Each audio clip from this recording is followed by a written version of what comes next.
sé que va a suceder la revolución sexual y hace días que sabes que no.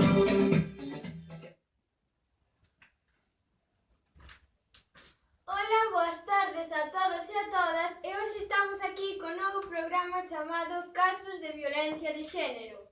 Neste novo programa que estamos dando agora vamos a falar dos casos de violencia de xénero e os novos que haxa, porque neste o ano que está acabando 2018 e o que vai empezar 2019 sempre habrá algún novo e os comentaremos, falaremos, faceremos algunha encuesta por internet e despois, aparte deste programa que queremos falar, porque tamén queremos mandar un mensaxe de que concienciar a todos de que non podemos seguir facendo isto.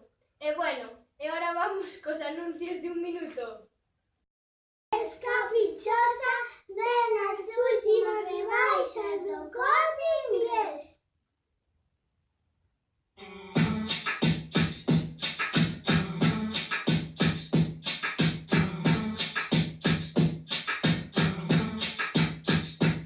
Soy caprichosa, de las que quieren las cosas, porque pa' mí la espera es sospechosa, que si me quiere no tarde más de las 9, porque a mí cualquiera me entretiene, ¿oíste?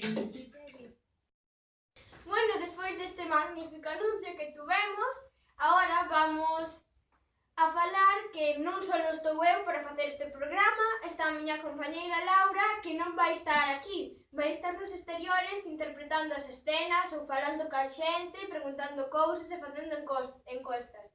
E bueno, e así vai acabar este programa ca canción que empezamos, porque todos somos unha revolución sexual.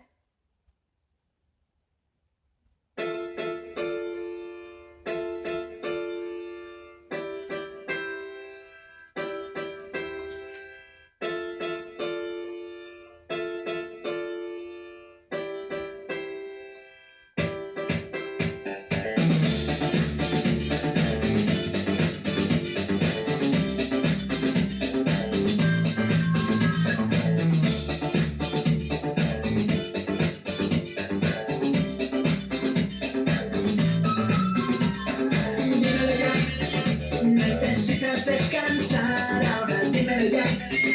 Esperar estás de más, porque va a suceder el verano del amor. Sé que va a suceder la revolución sexual.